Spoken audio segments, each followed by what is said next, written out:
Hello दोस्तों, welcome to my YouTube channel. आज इस क्लास में संविधान की प्रस्तावना पढ़ने वाले हैं। तो पहले प्रस्तावना क्या है। प्रस्तावना का मुख्य तत्व क्या होता है, जैसे संविधान का स्रोत, संविधान का उद्देश्य, संविधान का स्वरूप। प्रस्तावना में उल्लेखित शब्द क्या है, जैसे हम भारत के लोग, समाजवादी, संपूर्ण प्रभुत्व संपन्न और पथनिरपेक्ष, लोकतंत्रात्मक, न्याय, समता, व्यक्ति की गरिमा, गणराज्य, स्वतंत्रता, बंधुत्व, राष्ट्र की एकता और अखंडता। प्रस्तावना का उपयोगिता क्या है। क्या प्रस्तावना परिवर्तनीय और संशोधनीय है। आइए इसे अभ्यास प्रश्न के रूप में जानते हैं। प्रस्तावना क्या है। तो प्रस्तावना भारतीय संविधान की भूमिका की भांति है, जिसमें संविधान की आदर्शों, उद्देश्यों, सरकार की स्वरूप, संविधान के स्रोतों से संबंधित प्रावधान और संविधान के लागू होने की तिथि आदि का संक्षेप में उल्लेख है। प्रसिद्ध न्यायविद और संविधान विशेषज्ञ N.A. पालकीवाला ने प्रस्तावना को संविधान की परिचय पत्र की संज्ञा दी है। भारतीय संविधान की प्रस्तावना का अभिवर्भ पंडित जवाहरलाल नेहरू द्वारा 13 दिसंबर 1946 को संविधान सभा में रखा गया उद्देश्य प्रस्ताव से हुआ था। यही कारण है कि भारतीय संविधान की प्रस्तावना को उद्देशिका कहकर भी संबोधित किया जाता है। प्रस्तावना अमेरिका संविधान प्रथम लिखित संविधान से ली गई है, लेकिन प्रस्तावना की भाषा ऑस्ट्रेलिया की संविधान की प्रस्तावना का प्रभाव है। 42वें संविधान संशोधन अधिनियम 1976 के द्वारा प्रस्तावना में समाजवादी, पथनिरपेक्ष और अखंडता शब्द शामिल किए गए हैं। प्रस्तावना में हम भारत के लोग भारत को एक संपूर्ण प्रभुत्व संपन्न, समाजवादी, पथनिरपेक्ष, लोकतंत्रात्मक गणराज्य बनाने के लिए तथा उसके समस्त नागरिकों को सामाजिक, आर्थिक और राजनीतिक न्याय, विचार, अभिव्यक्ति, विश्वास, धर्म और उपासना की स्वतंत्रता, प्रतिष्ठा और अवसर की समानता प्राप्त करने के लिए तथा उन सब में व्यक्ति की गरिमा और राष्ट्र की एकता और अखंडता सुनिश्चित करने वाली बंधुत्व बढ़ाने के लिए दृढ़ संकल्प होकर अपनी इस संविधान सभा में आज तारीख नवंबर 1949 ईस्वी मिति मर्गशीर्ष शुक्ल सप्तमी संवत 2000 विक्रमी को एतद द्वारा इस संविधान को अंगीकृत, अधिनियमित, आत्मसमर्पित करते हैं। प्रस्तावना का मुख्य तत्वों को एक चार्ट के माध्यम से समझने का प्रयास करते हैं। जैसे प्रस्तावना का मुख्य तत्व, आइए इसे समझते हैं। प्रस्तावना के मुख्य तत्व: संविधान का स्रोत, हम भारत के लोग अर्थात जनता हैं। संविधान का स्वरूप, संपूर्ण प्रभुत्व संपन्न, समाजवादी, पथनिरपेक्ष, लोकतंत्रात्मक गणराज्य। संविधान का उद्देश्य, न्याय, सामाजिक, आर्थिक और राजनैतिक स्वतंत्रता, विचार, अभिव्यक्ति, विश्वास, धर्म की उपासना, प्रतिष्ठा और अवसर की समानता, व्यक्ति की गरिमा और राष्ट्र की एकता और अखंडता। प्रस्तावना में उल्लेखित शब्द जैसे हम भारत के लोग अंगीकृत, अधिनियमित और आत्मसमर्पित करते हैं, अर्थात भारत के लोग द्वारा ही इस संविधान को बनाया और स्वीकार किया गया है, स्वयं को अर्पित अथवा अपने ऊपर लागू किया गया है। भारतीय संविधान भारतीय जनता को समर्पित है। संपूर्ण प्रभुत्व और संपन्न क्या है, तो इसका अर्थ भारत अपने आंतरिक और वैदेशिक मामलों में बिना किसी बाह्य दबाव और प्रतिबद्धता के स्वतंत्र रूप से निर्णय लेने में सक्षम है। संपूर्ण प्रभुत्व संपन्न, आंतरिक मामले और बाह्य मामले। आंतरिक मामले में जैसे राजनीतिक, आर्थिक, सामाजिक और धार्मिक। बाह्य मामले में वैदेशिक मामले जैसे मित्र, शत्रु और संधि। समाजवादी क्या है, तो समाजवाद एक विचारधारा है जिसमें समानता के लगभग प्रत्येक आयाम परिलक्षित होते हैं, चाहे वह संपत्ति या संसाधनों को समानता से संबंधित हो या फिर समाज में प्राप्त प्रतिष्ठा और अवसर की समानता हो। भारतीय समाजवाद लोकतांत्रिक समाजवाद के सन्निकट है। लोकतांत्रिक समाजवाद नेहरू जी की विचारधारा से संबंधित है। इसमें मिश्रित अर्थव्यवस्था, सामाजिक निजी क्षेत्र का सह अस्तित्व के लक्षण मौजूद है। भारतीय समाजवाद के निम्नलिखित तत्व हैं, जैसे सामाजिक क्षेत्र निजी का सह अस्तित्व, जिसमें सामाजिक क्षेत्र को वरीयता प्राप्त है। दूसरा, आय और जीवन स्तर की समानता, गरीबी, बीमारी को कम करना। तीसरा, संपत्ति के केंद्रीयकरण की प्रवृत्ति को रोकना। चौथा, मजदूरों एवं वंचित वर्गों को कल्याण करना। योजना आयोग पूर्ववर्ती एक वर्तमान नीति आयोग लोकतांत्रिक समाजवाद के उद्देश्य से प्राप्ति को ही दर्शाता है। पंथ निरपेक्ष क्या है? तो पंथ निरपेक्ष का मतलब मूल रूप से भारतीय संविधान में यह शब्द भले ही ना हो, किंतु भारतीय समाज प्रारंभ में ही अपनी बहुसांस्कृतिक विरासत को सौहार्दपूर्ण तरीके से संयोजे हुए हैं। पंथ निरपेक्ष से तात्पर्य धर्म राजनीति के अलगाव, अर्थात राज्य का अपना कोई राजकीय धर्म नहीं होगा और ना ही धर्म के नाम पर किसी भी नागरिक के साथ किसी भी प्रकार का भेदभाव किया जाएगा। भारत के मूल अधिकारों के तहत प्रत्येक व्यक्ति को धार्मिक मामले में संरक्षण प्राप्त अनुच्छेद 25 से 28 तक है। किसी भी धर्म की तुलना संवैधानिक सर्वोच्चता की वरीयता प्राप्त है। यही कारण है कि बहुधर्मावलंबी भारतीय समाज में प्रत्येक धर्म के प्रति समान आदर और सौहार्दपूर्ण व्यवहार परिलक्षित होता है। पंथ निरपेक्ष शब्द मूल प्रस्तावना में नहीं था। इसे 42वें संविधान संशोधन अधिनियम 1976 के द्वारा प्रस्तावना में इसे शामिल किया गया। लोकतंत्रात्मक क्या होता है? तो आइए इसे समझते हैं। लोकतांत्रिक व्यवस्था से अभिप्राय है शासन संचालन की शक्ति संप्रभुता भारत की जनता में निहित है। लोकतंत्र एवं प्रक्रियागत प्रणाली है जिसमें नवीन आयाम जुड़ते चले जाते हैं और व्यवस्था को अधिक जीवित बनाते हैं। लोकतंत्र के मुख्यतः दो प्रकार है, प्रत्यक्ष लोकतंत्र और अप्रत्यक्ष लोकतंत्र। प्रत्यक्ष लोकतंत्र में जनता शासन सीधे भागीदारी निभाती है, जैसे स्विट्जरलैंड में। प्रत्यक्ष लोकतंत्र में जनता के पास प्रमुख औजार शस्त्र है जिसका प्रयोग कर लोकतंत्र और निखरता है।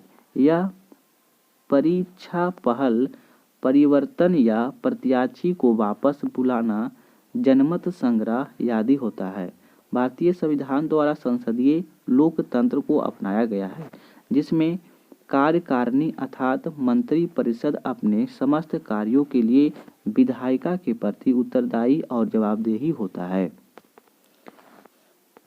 संविधान की प्रस्तावना में लिखित लोकतांत्रिक शब्द में न केवल राजनीतिक लोकतंत्र शामिल है बल्कि सामाजिक और आर्थिक लोकतंत्र को भी शामिल किया गया है। Doctor B R. अम्बेडकर ने संविधान सभा में दिए भाषण में कहा था कि राजनीतिक लोकतंत्र तक अस्थायी नहीं बन सकता जब तक कि उसके मूल में सामाजिक लोकतंत्र नहीं हो। गणराज का मतलब क्या होता है? तो आइए इसको भी जानते हैं। एक गणतंत्र अथवा गणराज्य में राज्य की प्रमुख परोक्ष रूप से लोगों द्वारा निर्वाचित व्यक्ति होता है। भारत के राष्ट्रपति लोगों द्वारा परोक्ष रूप से चुना जाता है तथा मंत्री परिषद की सहायता से देश की शासन को संचालित करता है। दूसरे शब्दों में कहा जाए तो गणराज्य में राजनीतिक संप्रभुता राज्य के बजाय देश की जनता में निहित होती है। अब जानते हैं न्याय के बारे में। न्याय क्या है? तो न्याय के अंतर्गत सामाजिक, आर्थिक, राजनीतिक न्याय शामिल है। यह तत्व रूसी क्रांति से प्रेरित है। प्रत्येक पक्ष में न्याय का तात्पर्य सभी के साथ समान व्यवहार से होना, किसी वर्ग के विशेषाधिकारों का उल्लंघन ना हो या संपत्ति के समानता, निर्वाचन का प्रतिनिधित्व में भेदभाव तथा सभी को समान रूप से इन भेदभावों को मुक्ति प्रदान करना, ताकि शांतिपूर्ण और समृद्ध राष्ट्र की रचना हो सके। स्वतंत्रता क्या है? तो आइए इसको भी जानते हैं। स्वतंत्रता का अर्थ है व्यक्ति की गतिविधियों पर किसी प्रकार की प्रतिबंध या निषेध तथा उसे संपूर्ण विकास के अवसर उपलब्ध कराना। भारतीय संविधान के उद्देशिका विचार, अभिव्यक्ति, विश्वास, धर्म और उपासना की स्वतंत्रता का उद्घोषणा करती है। मूल अधिकारों के माध्यम से इन्हें सुनिश्चित किया गया है तथा इन अधिकारों को न्यायालय द्वारा परिवर्तनीय बनाया गया है। समता क्या है? तो आइए इसको भी जानते हैं। संविधान की प्रस्तावना में प्रतिष्ठा और अवसर की समानता का उल्लेख किया गया है, जिसका तात्पर्य समाज में किसी भी वर्ग के लिए बिना किसी भेदभाव के प्रत्येक व्यक्ति को समान अवसर उपलब्ध कराने से है। भारतीय संविधान की प्रस्तावना में समानता के 3 आयाम शामिल है: सामाजिक समानताएं, राजनीतिक समानताएं और आर्थिक समानताएं। भारतीय संविधान की प्रस्तावना में प्रतिष्ठा का अवसर की समानता की बात की गई है, जिसके अनुसार देश के प्रत्येक नागरिक विधिक रूप से लिंग हो या वंश, जाति, धर्म आदि के भेदभाव से दूर संविधान के समक्ष समान है। उनमें लोक नियोजन में भी इस आधार पर भेदभाव नहीं किया जा सकता और ना ही सार्वजनिक स्थानों पर। अनुच्छेद 14, 15, 16, 17 और 18 में इसका उल्लेख है। बंधुत्व क्या है?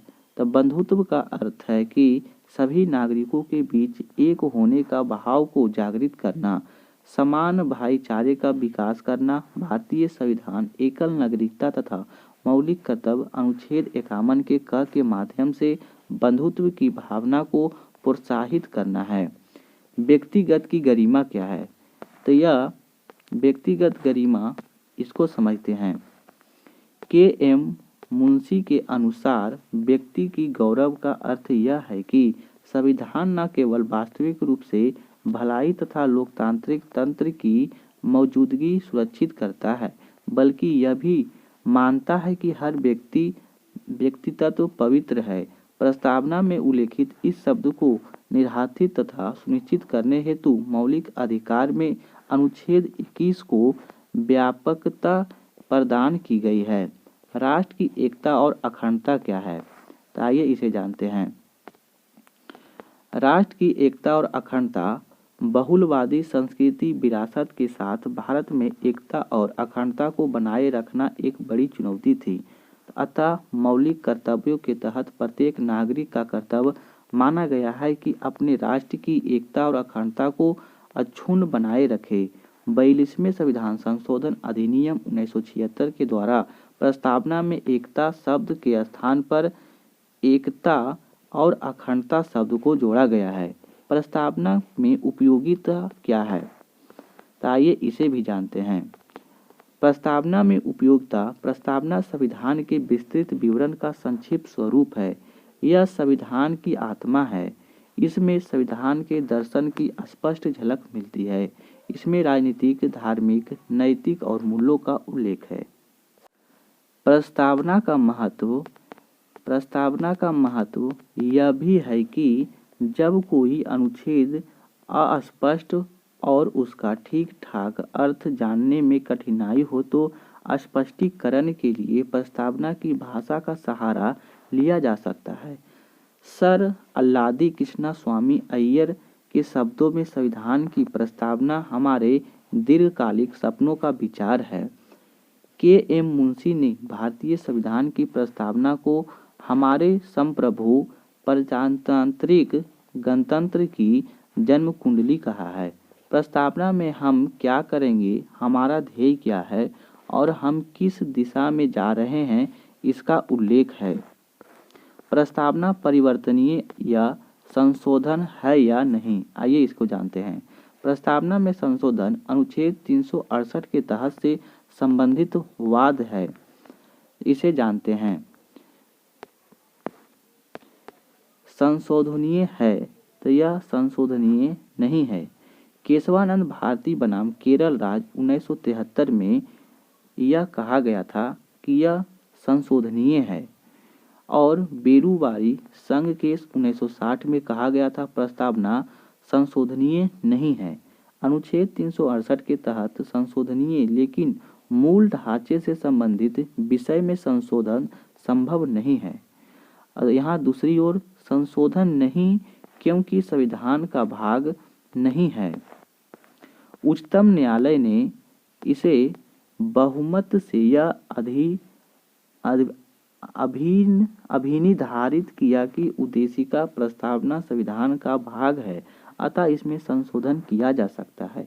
किंतु न्यायालय ने यह भी स्पष्ट किया कि उद्देशिका के उस भाग में संशोधन नहीं किया जा सकता जो कि आधारभूत ढांचे से संबंधित है। जैसे 42वें संविधान संशोधन अधिनियम 1976 के द्वारा प्रस्तावना में संशोधन किया गया और इसमें समाजवादी, पंथनिरपेक्ष और अखंडता शब्द जोड़े गए। इसी प्रकार हमारी प्रस्तावना में स्वतंत्रता, समानता और बंधुत्व को आदर्शों को फ्रांस की क्रांति 1789 से 1799 से यह लिया गया है। सामाजिक, आर्थिक, राजनीतिक न्याय के तत्वों को 1917 की रूसी क्रांति से लिया गया है। राज्य का धर्म प्रति व्यवहार के आधार पर 3 प्रकार राज्यों की संकल्पना आती है। जैसे नैतिक राज्य, राज्यों जो सभी धर्मों का विरोध करता हो। दूसरा सैद्धांतिक, यह राज्य ऐसा है जिसका अपना विशेष धर्म है, जैसे श्रीलंका का।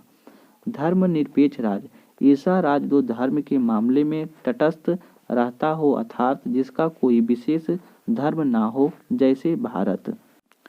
भारत के संविधान निर्माताओं के मत निम्नलिखित में से किसमें प्रतिपादित है? तो यह है उद्देशिका में। निम्न में से किसने प्रस्तावना को संविधान का परिचय पत्र की संज्ञा दी है? यह दिया गया है N.A.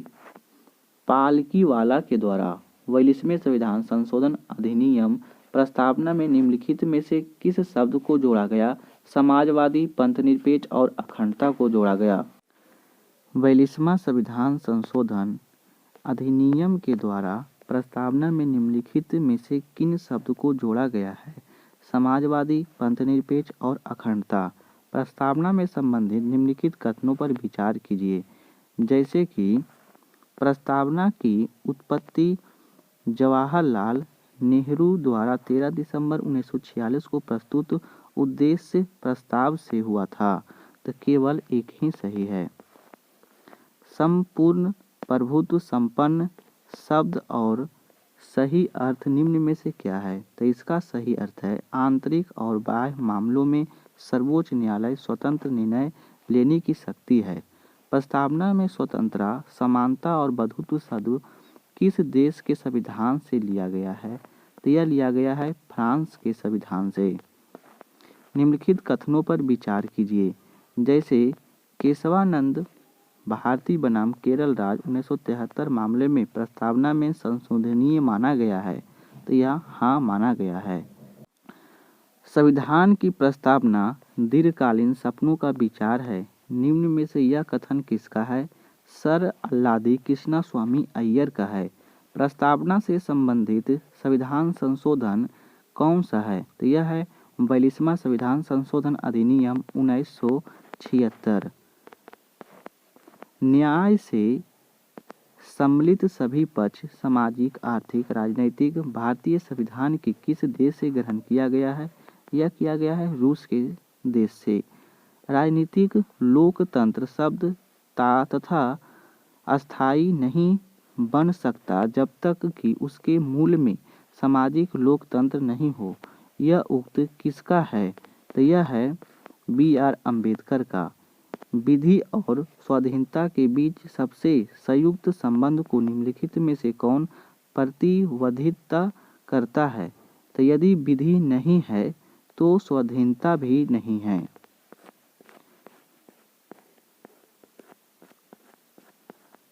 निम्नलिखित शब्दों में से कौन सा शब्द 1975 में भारतीय संविधान की प्रस्तावना में सम्मिलित नहीं हुआ था? तो यह अखंडता नहीं हुआ था।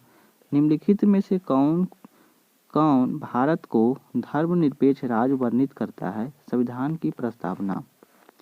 निम्नलिखित उद्देश्यों में से कौन सा एक भारत के संविधान की उद्देशिका में सन्निविष्ट नहीं है? तो आर्थिक स्वतंत्रता नहीं है। सभी व्यक्ति पूर्णतः समान रूप से मानव है, यह सिद्धांत जाना जाता है सार्वभौमिकता के रूप में। निम्नलिखित में से कौन भारतीय संविधान की प्रस्तावना में उल्लेखित नहीं है? तो धार्मिक की न्याय उल्लेखित नहीं है।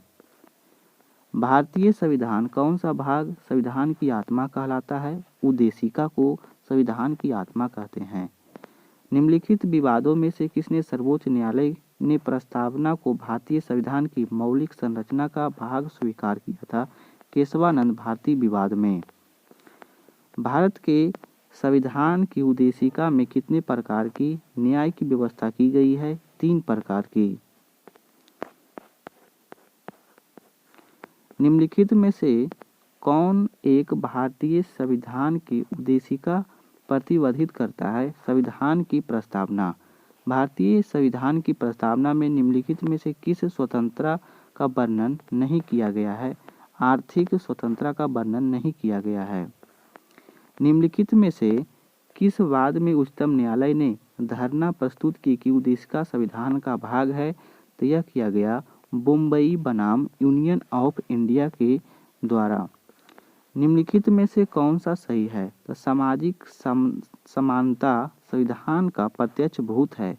निम्नलिखित में से भारत के संदर्भ में धर्मनिरपेक्ष शब्द का सही ध्येयवाक्य क्या है?